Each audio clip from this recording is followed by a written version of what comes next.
Pittsburgh Steelers fans, it is time once again for another edition of Know Your Enemy.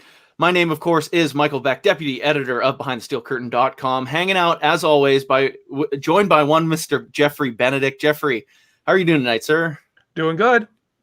Perfect. And our special guest this week from the Inquirer Sports, Lindsay Patterson, joining us for a second time. Lindsay, how are you? I am good. How are you guys doing?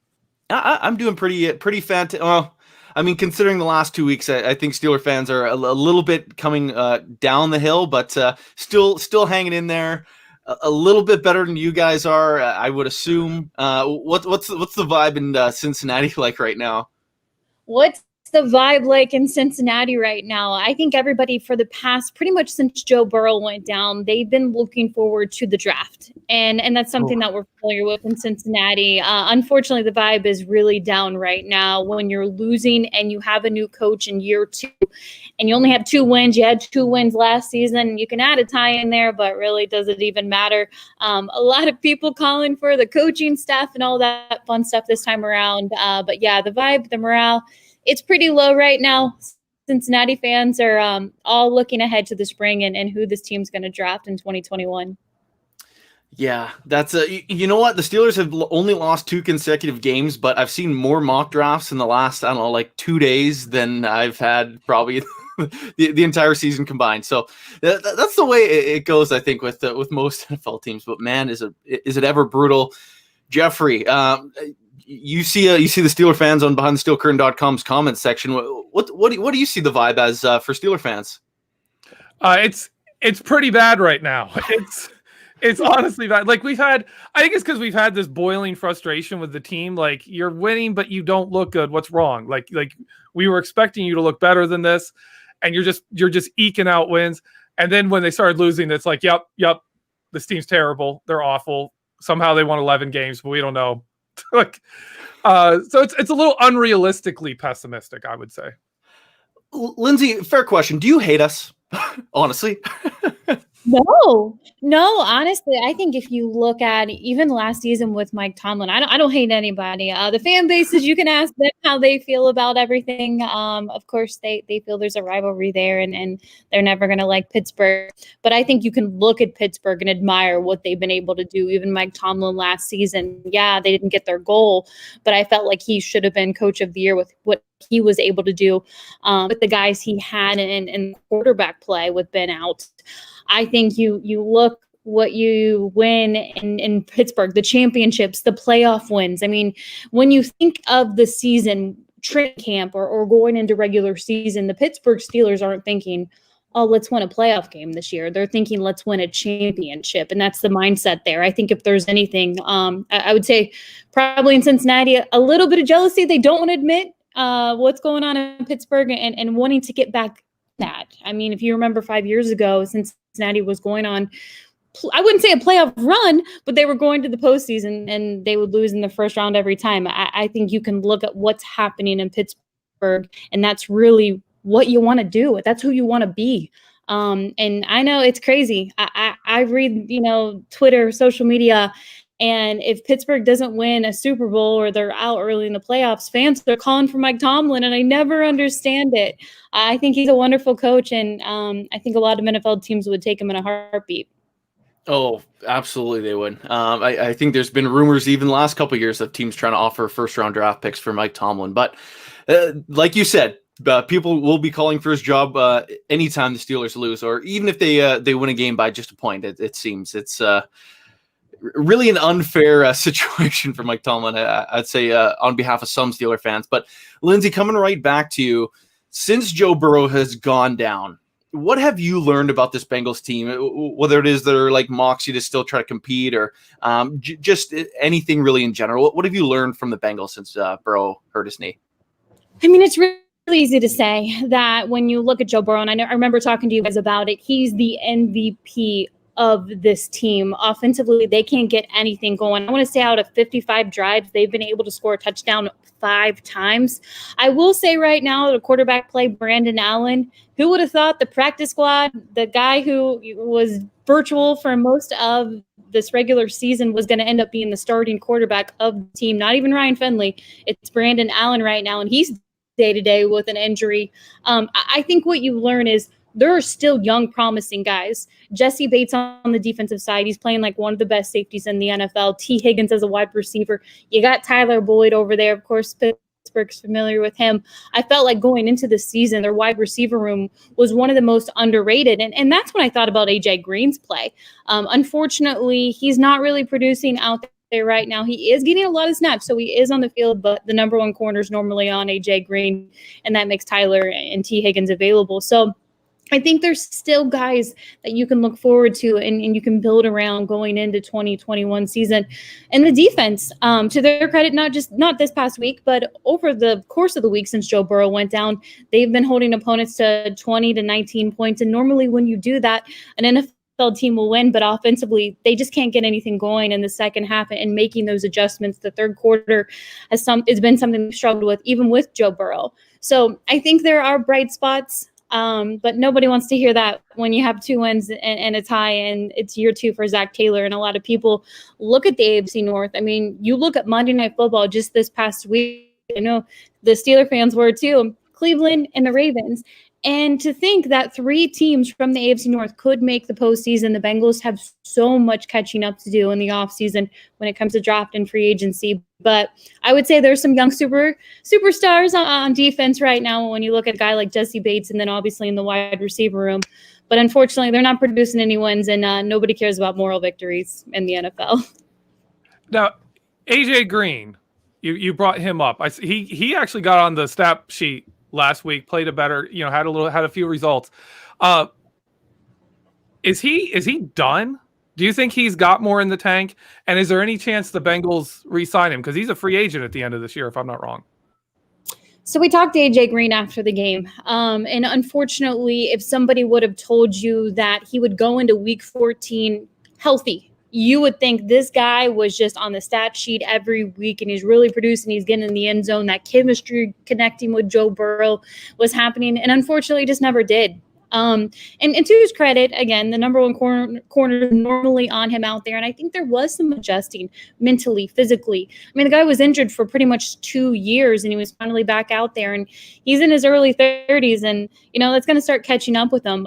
They franchise tagged him this past season, and I know he didn't want that. He wanted a multi-year deal, not a long-term, maybe a short-term, 2 to 3 years, and they couldn't get that done. And I don't blame the Bengals organization for that, because I think you look at him coming off an injury, you weren't going to go throw some money at him. I mean, they did with Joe Mixon, and unfortunately he's been injured this year. But I think going back to AJ Green right now, it's all but official that I feel his time is up in Cincinnati. If he would have had a breakout year, I could see them trying to get something done. And they take care of their own for as long as they can. But I think with Green, it's just down to 3 games left in Cincinnati and going to another team, and maybe has a couple years left in him. But unfortunately, we didn't see that this year. Now, Lindsay, the Steelers obviously have been struggling the last couple weeks offensively. Really haven't been able to get any sort of ground game going. Ben Roethlisberger, there's been questions about his throwing strength, especially after last week's game. Do you think the Bengals can exploit the Steelers team and really kind of pull off the upset in this one?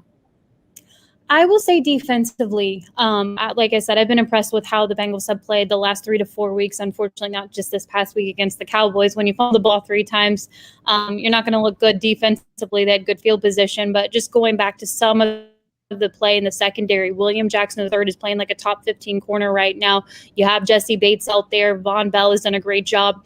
Unfortunately, they can't get to the quarterback, and they never can get to Ben Roethlisberger. So I think if you were going to see a lot of success right there, Ben will have time, like he always does, and just kind of playing along with those star receivers. They've got to stop them, and it's prime time in Cincinnati. So I'm not optimistic what we're going to see on the Cincinnati side, but if they have a shot, I would say defensively, I like that matchup. Offensively, like I said, they can't get anything going in the second half, and they haven't been able to make any adjustments with the run game. They've tried to rotate to different backs out there. If there's any bright spots, I would look in the wide receiver room right now. But yeah, I'd say Ben's going to be just fine in their bounce back game on Monday Night Football. Now, Geoffrey, I have a question for you, but first, Lindsay, I want to get to this first with you. Geno Atkins placed on the IR. Obviously a significant loss. He's been a Steeler killer, a very notable one over the last really decade. What does that loss mean for that defense, and who's going to have to replace him? I think it's more of a loss for the guys on the D-line off the field. And that's crazy to say when you think of a guy like Geno Atkins and this team not being able to get to the quarterback at all, not having that strength on the defensive line, and they're rotating some of their younger guys out there. Geno just hasn't produced this year. It's very similar to a situation that we saw with A.J. Green and even Carlos Dunlap. Vets who have been on this team for a really long time. I wouldn't be surprised, similar to A.J. Green, if the days are numbered, and what we're going to see from Geno Atkins in Cincinnati. He was put on IR today because he's had that shoulder injury. So I think it was a little bit of the shoulder injury, and he was getting up there too. And it's unfortunate, but we'll see what happens if they decide to keep him for the 2021 season. But he's just not the same Geno this year. And he won't be on the field on Monday Night Football, so they won't have to worry about that at all.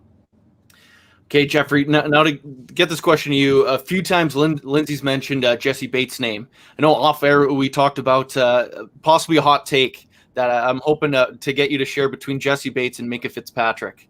So, Geoffrey, if you're willing to share that opinion, I think the fans would love to hear it.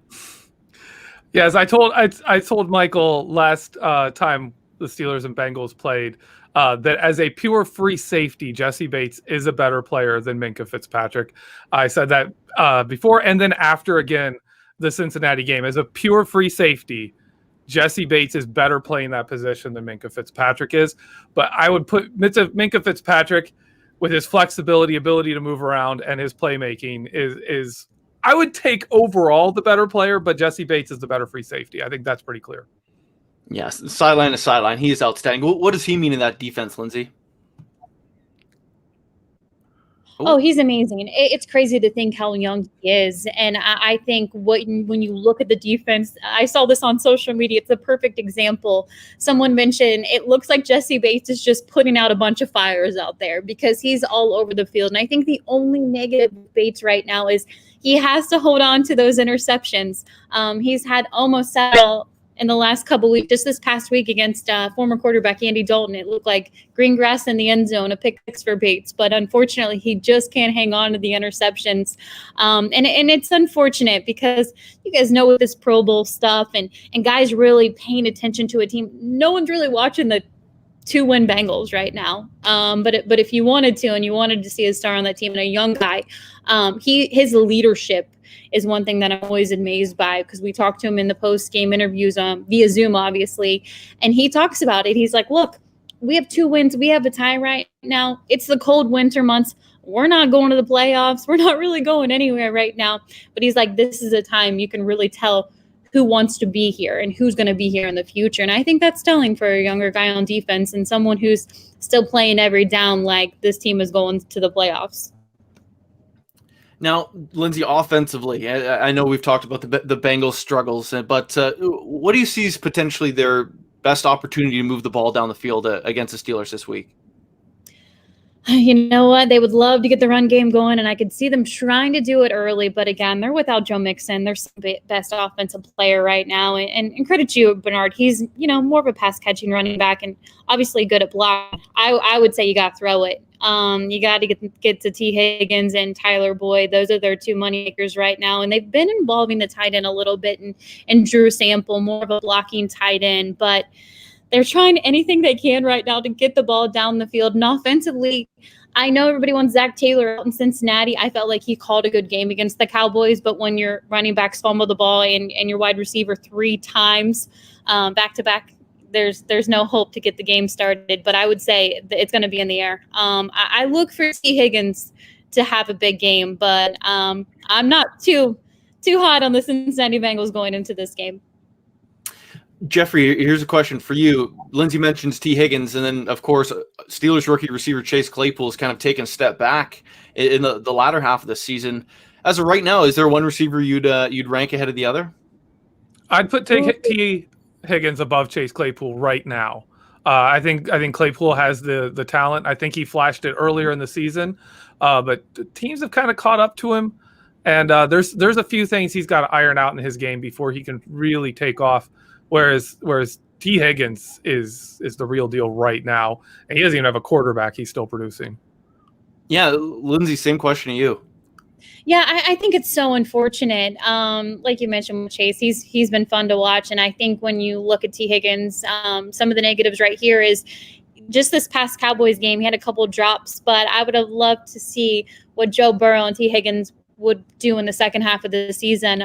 It's unfortunate, and I think a lot of eyes were on T. Higgins. There were times from week 1 to week 7 that he was ranked as a top 5 wide receiver right now, and that's just crazy insane to think about via the PFF numbers. So it's unfortunate. They're trying to get the ball to him when they have to, but I think the good news, at least in Cincinnati, is they might have that duo of Tyler Boyd and T. Higgins for a while. Now, earlier on, Lindsay, we were talking about the Bengals quarterback and Brandon Allen projecting to be kind of the guy that will play this week. Is there something that stands out in his game that you think could lead him to have a successful week against the Steelers? Yeah, I think there's a little bit of confidence from last week, and not that the score was even close. And unfortunately, he did leave with an injury in his day-to-day, so they're hoping he will be able to go on Monday Night Football. And by confidence, I mean he had a good game. It wasn't Brandon Allen at all. He was able to move the ball down the field, and I think he has the arm strength. A lot of people want to knock Joe Burrow, and I think that's one thing you're going to do on a rookie quarterback, the number 1 draft pick. What can you find wrong with this guy? And it is the arm strength with Burrow. And I think that's one thing that Brandon Allen does have. Obviously, there are no comparisons. But when you do have him out there, you can get the ball down the field. But yeah, I would say you had that going into Monday night. Okay, as we rapidly approach the 20-minute mark here, Lindsay, I just got 2 more questions for you, and we'll let you get out of here. First one being, if the Bengals are to win this game, what is the X factor for the Bengals in order to be successful on Monday night? To be successful on Monday night, obviously it's primetime football, and in Cincinnati, a lot of people joke that this team can't perform under the lights. They're at Paul Brown Stadium. They will have fans there. I'm guessing a lot of Steeler fans. They can have up to around 15,000 fans, so I'm expected to see a lot of Pittsburgh fans in Paul Brown Stadium, so it might be more of an atmosphere for the Steelers, but the X factor, I think, honestly, is just getting started. I know it's so generic and cliche to say, but just having a fast start offensively. They struggled with it early in the season. Is even that first game against Pittsburgh, everything that could go wrong went wrong for them. Special teams, offense, defense, and just all 3 phases really have to produce out there. And I think defensively, if they can have another one of their performances they had a couple weeks ago, and those were the NFC East teams, they should be okay. But this team, man, they just can't do anything in the second half of the game. So they got to get 4 quarters at least, do something in the third quarter. They've struggled with it pretty much all season since week 1. So it's going to be tough. I mean, everyone knows Pittsburgh's coming off 2 losses, and you're not going to want to face a team like that. And I know and Pittsburgh fans are upset with how things are going the last 2 weeks, but I think this is going to be a bounce back game for the Steelers. Oh, you say that and give me hope, but now I'm thinking about the Bengals, or no, the Browns and Ravens game, and how exciting and high scoring that was. Now I'm thinking about 2 teams that start awfully slow. I'm like, we're going to go from a 47-42 AFC North game to like a 12-7 game. And that's exactly what it's going to be. And everyone's going to love watching it on primetime. I'm sure everyone's going to talk about it the same way. But something. Yeah, it certainly will be. But last question before we let you get out of here. Score prediction for this game. Who do you got winning, and what's that score going to be? I think I've been pretty telling all night long. I'll go Pittsburgh 28-10. So the Steelers cover the spread and they get back on track. I think Steeler fans would like to hear that, and boy, would it hurt if they lost a 3rd in a row against the Cincinnati Bengals. Lindsay Patterson, thank you so much for joining us. No problem at all. You guys will more than be rocking AFC North champion shirts on Monday night. Hopefully, shirts and hat game. Have a good night. You guys too. Awesome. Ladies and gentlemen, that was Lindsay Patterson from Inquirer Sports. A lot of fun to talk to. Geoffrey, it's almost like I forgot about you in the chat here. But getting back to you and this game, are you worried at all that the Steelers won't be able to bump their slump against this 2-win Bengals team? I don't think it'll be a problem. I really don't. They don't have the weapons to really attack our linebackers. That's where we're weakest right now. Like I was telling you before the show, we're down 4 of our top 5 cover linebackers, and the one we have left is TJ Watt. Like we don't have any coverage in the linebacker spots, but they don't really have the weapons to attack that. Giovanni Bernard, I think we can handle him. With their tight ends, Drew Sam, he's not that big of a threat. So I'm not worried about the Bengals offense really at all. Like this is, and frankly, this is, like she said, this is that get right game. This is that game where we can come in, we can struggle and still win this game. Yeah. One of the things that you've kind of been preaching this year since the Steelers basically locked up a playoff spot was that you don't care about seeding whatsoever. And I was kind of under the assumption of I care about seeding as long as it's the 1 seed because they can get the bye. Now it's virtually impossible they can get the bye now unless the Chiefs somehow lose out. If the Steelers, I still think winning the AFC North is important mentally for this team, but if they win on Monday night, and I had an article about this earlier in the week, do you think the Steelers should start resting players like right away, as in beginning of the Colts game and that Browns game in Week 17? I don't think you'll see them resting, especially on offense. I think what we'll see is kind of what we're seeing right now. Even is them experiment more. Them test some new things, try some stuff, see if they can get this offense, reignited, not necessarily resting people, but using this opportunity to kind of take more chances because you don't need to win these games. These games really, they don't matter.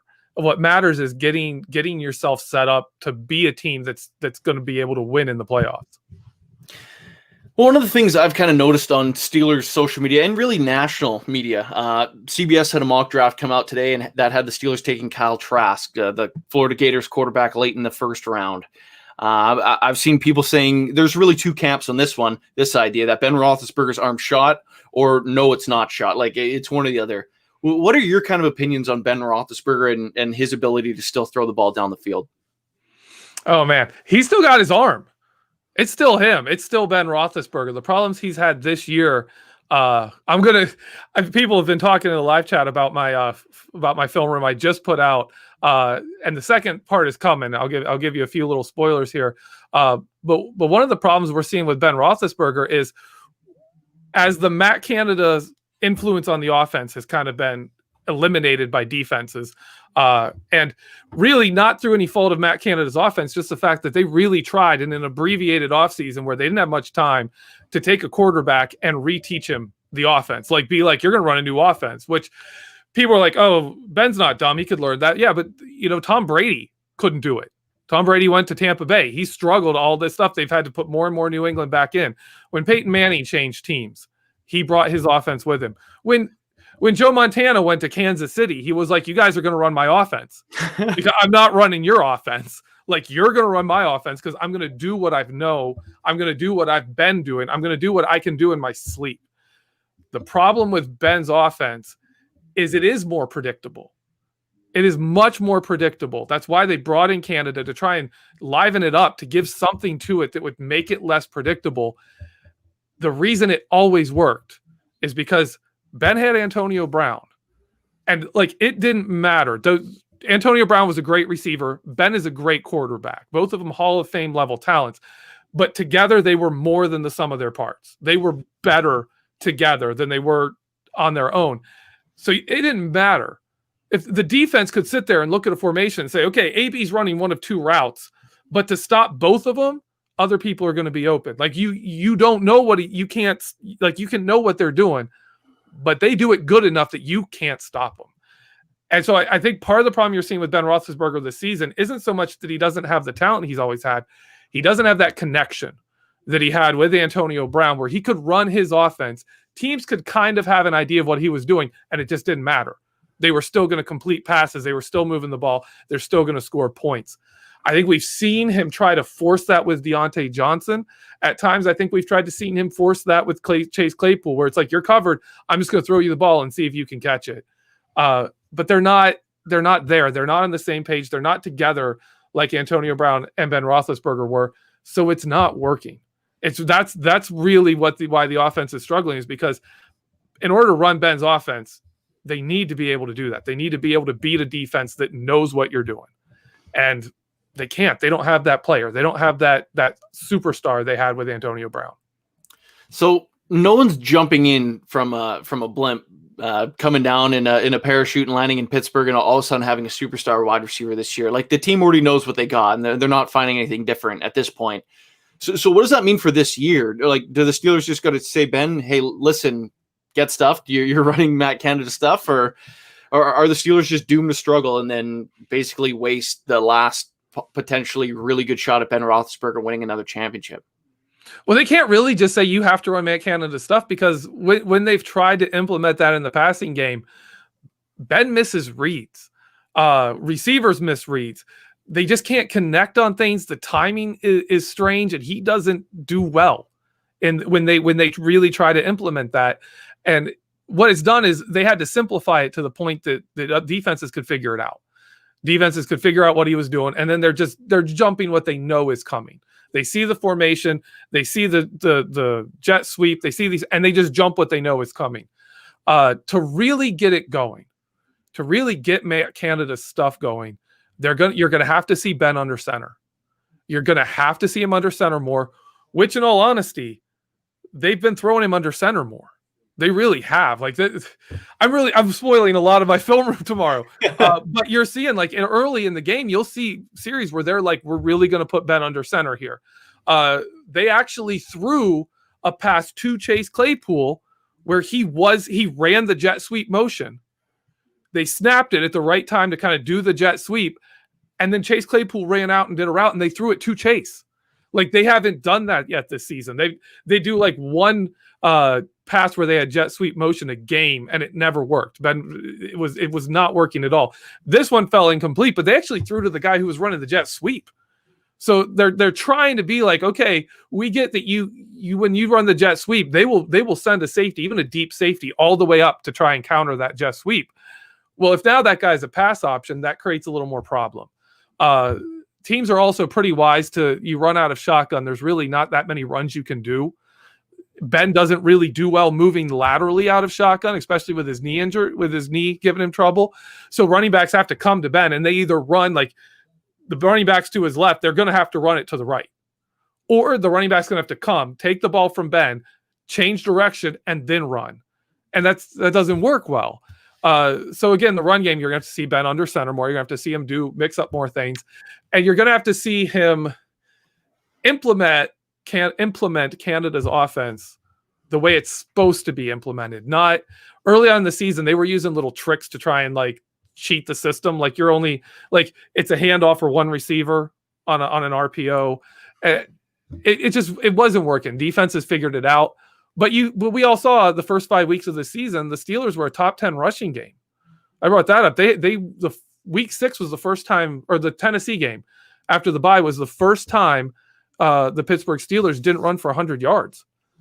And they haven't come close to it since. They haven't come anywhere close to it since, because teams figured out the tricks they were using to try and like take these two different offenses that are very different and just smash them together and make them work. It wasn't working. What we're seeing more now is the Steelers are taking time and really trying to work it in, the right way. Work it together, not just jam them and hope that teams don't figure out what you're doing, but really actually change the offense to be more versatile. You got to hope it works. If it works, this team could be a playoff run team. They could make a run in the playoffs. If it doesn't, like, we're one and done anyway. All right, now we're nearing the 30-minute mark of our show, so we will jump into a quick break. I got a pretty heavy question that might take a while, so I think it's best to take the break now, Geoffrey, and then we'll jump into that on the other end. So if you're watching on YouTube or on Facebook, just sit tight. We will be back in a second. If you're listening on the podcast side, click over to part 2 now. Pittsburgh Steelers fans, we are back once again for more of your Know Your Enemy. It would help if I knew the show's name off by heart. I've made that mistake in the past far too many times now. I'm, of course, Michael Beck, deputy editor of BehindTheSteelCurtain.com, with our film study guru and site expert, really, Geoffrey Benedict. Not sure there's one person on our website that knows any more than you would, like, really the pinnacle of Steelers knowledge on our website. I'm giving you that title, Jeffrey. I hope you appreciate all the praise. Oh, you're setting a pretty high bar for me, man. Well, I have to set you up because this next question is going to be a really hard one to hit a home run on, because it's going to be simple. How do the Steelers fix their offense, and is it even possible to do so this year? It is. One thing is the offensive line's got to get healthier. I've seen there's some comments in the chat about Kevin Dotson. People have been talking about him. When he came in and was healthy and Pouncey was back, those two play really well together. Pouncey and Dotson are great together. Pouncey at left guard, again, like I've talked about before, I'm gonna say it again. Alejandro Villanueva takes a little to get used to. We saw him and Matt Filer struggle early in the season before Matt Filer really adapted to what team, to the differences that you get playing next to Alejandro Villanueva. Dotson was fantastic paired next to Pouncey. Him and Villanueva weren't so great. He worked a lot better at right guard, where him and Pouncey were great, and he also worked well with Chuks Okorafor. But that's DeCastro. They've showed it doesn't matter. If DeCastro is able to walk onto that field, he's going to have that spot. So Dotson could be a help. I'd love to see him get to play this game. I think that could really take a lot of pressure off of things with their inside run game, with him and Pouncey working together. I'd love to see that. That's a big part of the offensive fix, is getting the run game going inside between the tackles. They haven't had that since DeCastro got hurt and hasn't been himself. Then they didn't have Pouncey, and without Pouncey, the run game was just toast. It was absolutely toast. Hassenauer couldn't do anything. And then when Hassenauer came in, Dotson went out and Hassenauer came in at guard and against Buffalo, the run game absolutely disappeared when it had shown some signs of being reasonably competent. It wasn't good, but it looked like, maybe things were starting to turn around to where they could build on it. That's a big deal. That's a very big deal. The other one is, honestly, again, something we saw in Buffalo when Deontay Johnson came back and didn't drop passes. The offense looked good. They looked legitimately good for that drive that they had before, Buffalo drove the clock out.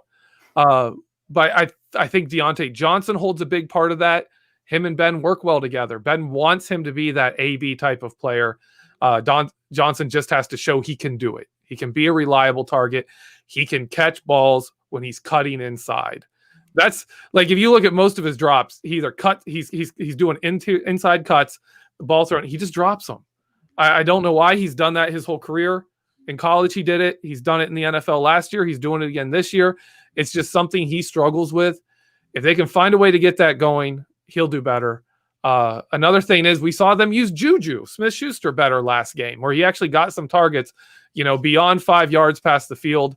He got some targets for first downs, not just, hey, catch it here at the line of scrimmage and fight through 3 guys, try to gain yards. So we've seen a little bit. Those are to me the keys. I also think they're doing the right thing. I've seen people also in the chat complain about the Steelers giving Claypool, kind of the rookie treatment and lowering the snaps, and Tomlin saying he's doing that to try and avoid the rookie wall. I think that's smart. Claypool, I think he's been banged up. He has played a brutal, physical football the whole year. Defenses are just seriously mugging him almost every time he touches. He comes off the ball. They are just seriously getting physical with him the whole way, because he's shown that he's not used to that. He's a rookie. He's not quite used to that. His hand fighting isn't quite up to par. His releases are great, but his hand fighting in his route isn't NFL level yet. So when he gets that there, I don't think he's going to be stoppable. But at this point, teams have learned, if you're going to stop Chase Claypool, you have to attack him in the route with massive amounts of physicality. You just have to be super physical with him, and that's going to beat someone up. That's going to wear him down. So I think they're actually playing it smart with Chase Claypool to kind of give him a little less action and a little less wear. Yeah, it's it really is kind of frustrating to see it sometimes, and seeing the big guy getting I don't know if pushed around is the right thing to say, but he Oh, yeah, I still really think the offense should use him a little bit more, even if it is in a less snap situation. I understand Ben's really trying to figure his relationship with Deontay out. Obviously, he sees him as like a Deontay light, but who knows if Chase Claypool can develop that Antonio Brown level push off, where for whatever reason he never gets offensive pass interference calls, he will be an outstanding receiver for decades to come. But yeah. You talked about the offensive line off the top and J.C. Hassenauer. The Steelers have developed this kind of new sort of in-season philosophy. Instead of like bringing guys in off the street, they're plucking them off other teams' practice squads. Last week we saw it with Cassius Marsh, who will make his Steelers debut this week. The Steelers this week, they picked off Danny Isadora, the guard from the Chiefs, instead of picking up Stefan Wisniewski, who's also in the practice squad. They opted to go with Danny Isadora, who's made 6 career starts in the past. Obviously, when you pick someone up off another team's practice squad, they have to be on your main roster for, I believe, 2 weeks. It potentially could be 3. I'm not certain on that, but it is the end of the season. So for weeks 16 and 17, Danny Isadora will be in the lineup. Do you expect him to just step in front of J.C. Hassenauer right away just because of how much Hassenauer struggled?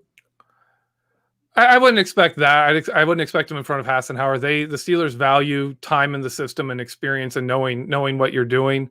I wouldn't expect that right away. I think he's kind of an insurance policy for now, kind of like Avery Williamson was, just in case, like we saw. Avery Williamson is starting now because all of our linebackers are down. So he is going to be kind of that guy where we saw with Avery Williamson, we were expecting him to get play early, and he really didn't. It took him a couple weeks to get into the rotation, and then after that, now obviously he's being thrust into a much bigger role. There was some rumors floating around in some team reporters, I guess, beat reporters around Pittsburgh, that Ray McLeod might not even get a helmet this week. That was kind of one of the rumors floating around the internet the past 2 days, I believe it was. Do you suspect that potentially could be possible, and maybe we see a Deion Kane get elevated, or is that a ridiculous statement, and you think Ray still should play on Monday night? Yeah, it would be a really big shift. They have not had anyone else returning punts or kicks. That would be a big shift, man. I could see it. If Deontay Johnson, if they think, maybe getting him into the punt return role will spark him, playing a little better on offense, maybe get him, because we've seen it with the drops. You see his body language afterwards now, and Buffalo, those first 2 drops, his body language was terrible. That was a player who is just inside his own head. He's beating himself up, and you've got to find a way out of it. If they might think, hey, maybe special teams is how Deontay Johnson, gets a little more confidence, gets a little more going. That's how he just kind of loosens up and goes, and then he's not inside his own head and he can just play. I could see them taking that step if that's what they think. I think Ray's done well. He's had a couple bad weeks, but the special teams around him have been bad. As Highsmith has played less special teams. Highsmith was absolutely killing it in special teams. Robert Spillane was in special teams a lot. There's a lot of players that have been pulled out of special teams because they're playing more elsewhere.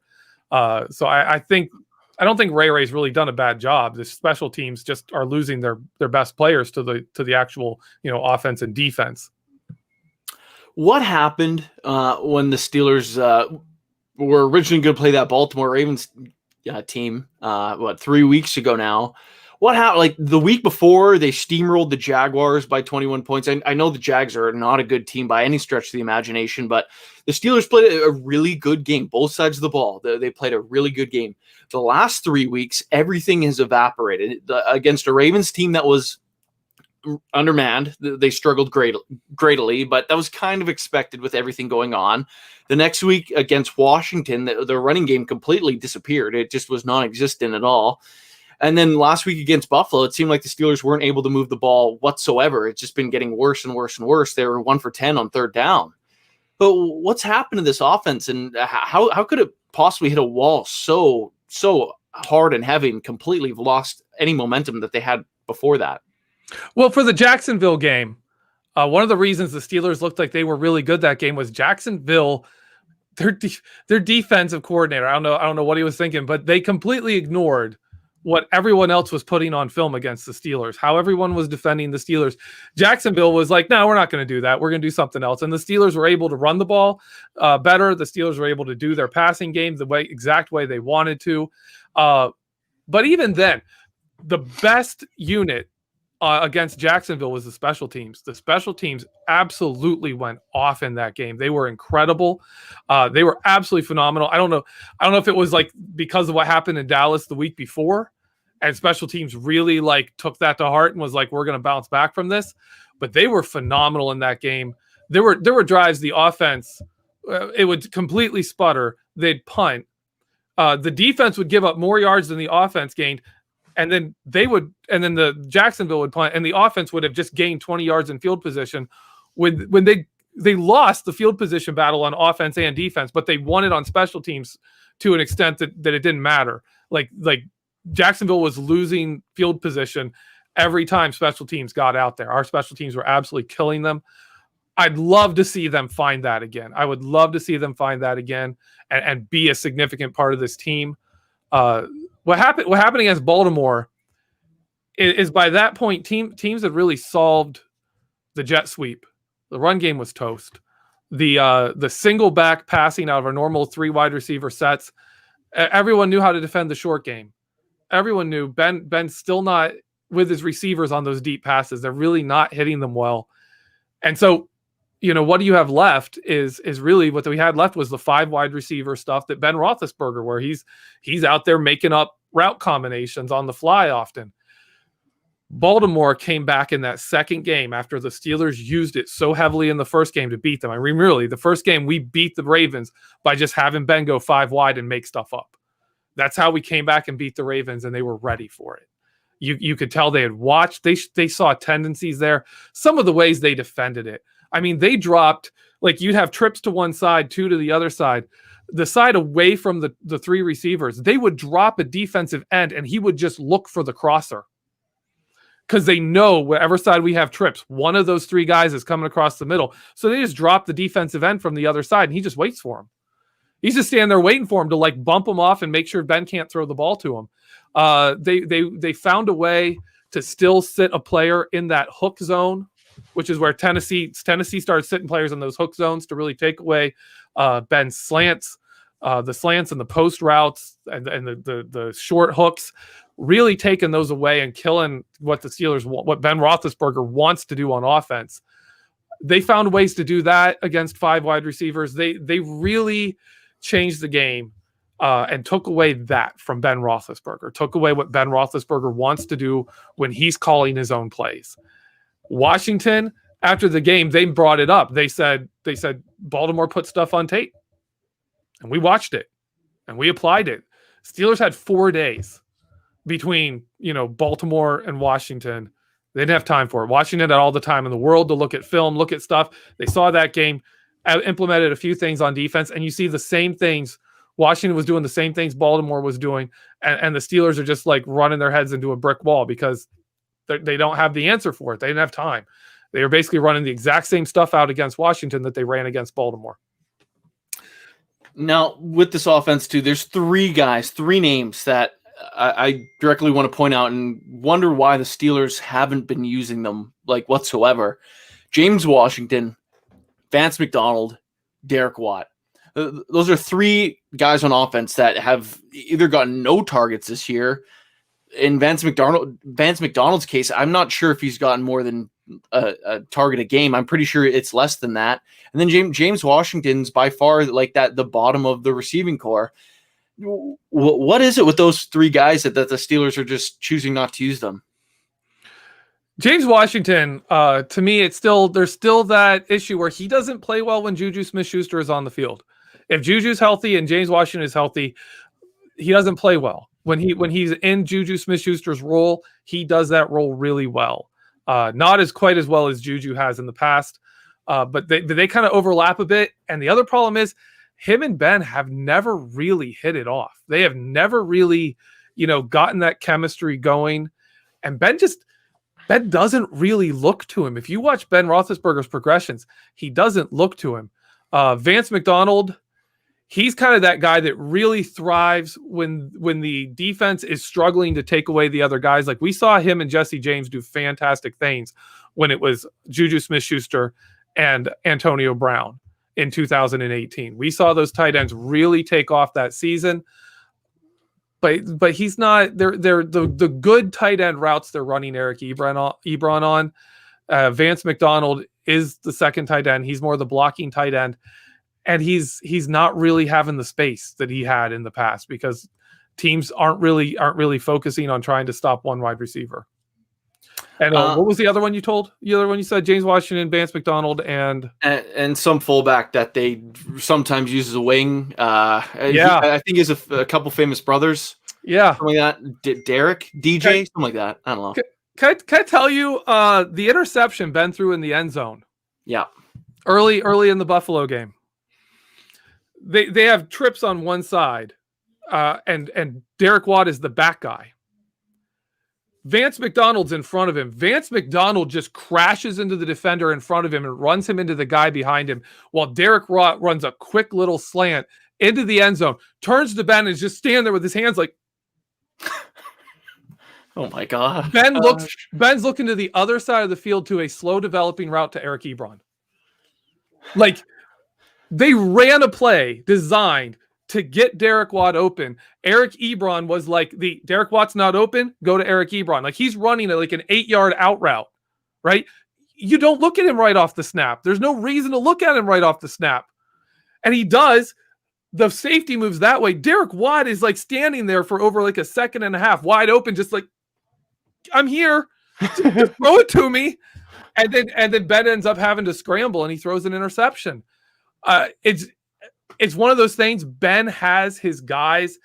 I think more than anything, it's Ben is not comfortable. That's what it looks like to me. Is Ben is kind of thrown off. He's not comfortable. He's rushing things because he's not believing when those backups are coming in. He doesn't have the faith in the offensive line. He's kind of not playing like himself. In the games we've seen him play like himself, where he makes some of those move in the pocket, make a throw, like do stuff. He's not that guy right now. The drops, the streak they're on, I don't know what all it is, but he's just not that guy. He doesn't seem to have a lot of confidence in this offense. And so he seems to kind of be looking to force things to certain players more that he has more confidence in. Eric Ebron has bailed him out a number of times in this season. Yeah, he's had his drops, but he's also bailed Ben out a number of times. And Ben was looking to him and not where the play was designed to go. So there's issues all around. There's a lot of problems with offense. Derek Watt really is, even when he's available, he's not. Even when he's available, he's either not getting used, or when they're trying to use him, like Ben's just not looking at him. It's just there's nothing there right now. Yeah, it's extremely weird. I think there's a stat that came out that like Patrick Ricard, Ravens fullback, he played like 50% of the downs, and the Ravens are like a complete spread team. It's like, oh, other teams can do it, but we can. And then what you're saying about Derek Watt being open in the end zone, so that means 3 consecutive weeks he's been wide open in the end zone and should have scored a touchdown. Oh, that's a sickening trend, because obviously Ben doesn't trust him at all. But before I go on a rant on that, we do have a super chat from Just Me that I should get to here. Jeffrey, she asks, what players can we start resting in this game? And Just Me puts $2 in the tip jar. So thank you for that, Just Me. Jeffrey, can the Steelers start resting really anyone in this game? Well, I mean, if the score gets bad enough. Like, I don't see this game being one they rest anybody. Just because this is for the AFC North. This is the Bengals. This is a team you haven't lost to in over 5 years. Like, the Steelers aren't going to come into this game and be like, oh, this is a cakewalk. This is their get right game. Tomlin's going to play people. You're going to see, a lot of work going to Ben. You're going to see a lot of stuff they're going to try and do to really get this offense going, to establish this offense as one that can just drive down the field every drive and be a threat to score. So I don't think they rest anybody. I really don't. And that's one of the things. I really expect this game to be a bounce back. I think after this game, we're going to look and say, wow, yeah, the Steelers are back. Great. Everything's fine now. largely just because it's in Cincinnati and our quarterback is Ben Roethlisberger. It doesn't take long. You can look up the stats on how he does when he plays inside the state of Ohio. It's phenomenal. He's going to play good this game. Ben Roethlisberger is going to have one of his best games all year.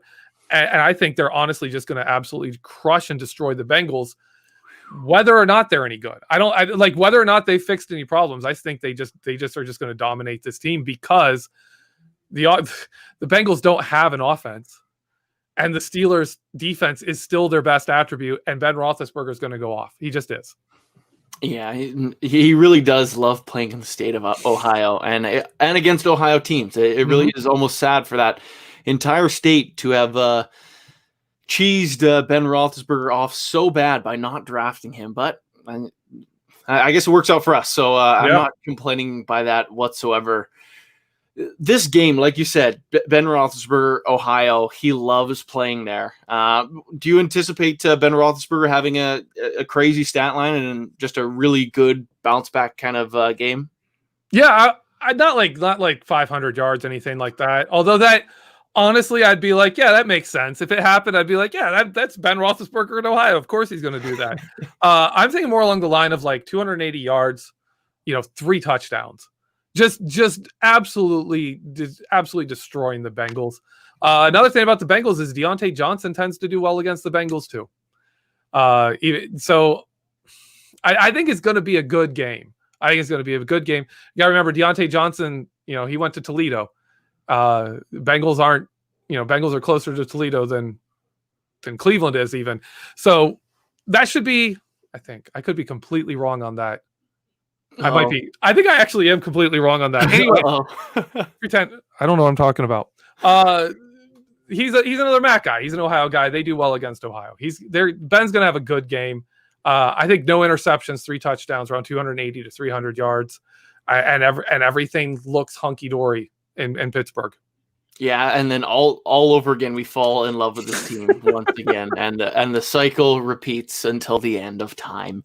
But with this game as a whole, is this the Steelers win this game? Does winning the AFC North mean something extra to this team? Is it like a feat that you think they really should care about?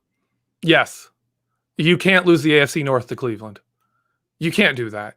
If they come into week 17 and the Steelers have lost, the Steelers are on a losing streak and Cleveland has somehow won game and is there, you can't put that in that position. Put the division away. Be done with it. You can't have this hanging around. Run the North. Who runs the North? We run the North. Just run the North. Be that team. Yeah, no, I totally agree with that. Then the thing is, the Browns, they play both the New York teams. So realistically, I know the Giants have played up to some opponents and have given a lot of really good teams all they can handle. So potentially they could lose this weekend, which would mean the Steelers clinch the AFC North before they even play. But they got the Giants, then they got the Jets. So there is a really good chance that if the Steelers, for whatever reason, can't find a way to beat the Colts or the Bengals, all of a sudden the AFC North Championship game is being played in week 17, which I think would be an absolute nightmare for the Steelers. So I don't anticipate it getting to that level, but if it does, there's a whole lot there to keep an eye out for. Before we get into our usual questions to end off a show, Jeffrey, I do want to ask you about Alex Highsmith. We've been able to watch him play a couple of games now in an effort to replace, if you really can replace Bud Dupree. How has he looked in that outside linebacking spot? Well, I'll say he's a world better than Anthony Chickalo.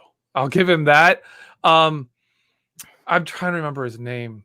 Oh my goodness, the outside linebacker that was here before, after Woodley and Harrison. Jason Worlds. He reminds me a little bit of him. Very, very solid, but so far it's not really all coming together. He's getting pressure on the quarterback, but it's like a hair late.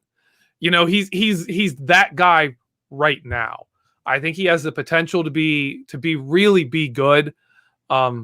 He's not there yet. It's kind of like Chase Claypool. You've got these two guys that are both like they show it in flashes. You see it, but there's just a little bit missing that you're like, okay, if they can get that part added to their game, they're going to be really, really good.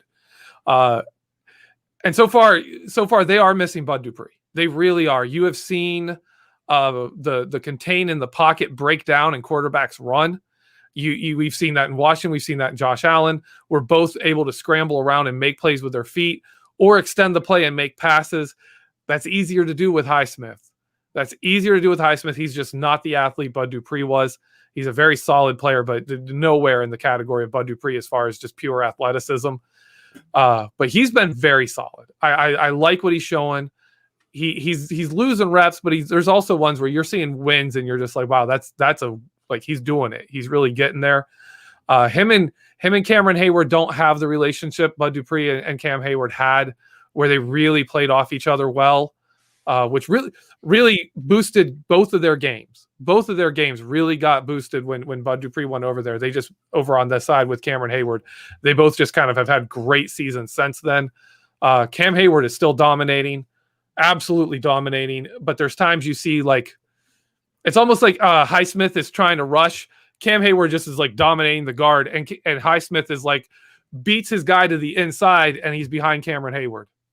And you're like, oh, I should have gone the other way then. Like if you're just going to push the guard into the quarterback's lap, I shouldn't be rushing behind you. That doesn't make sense.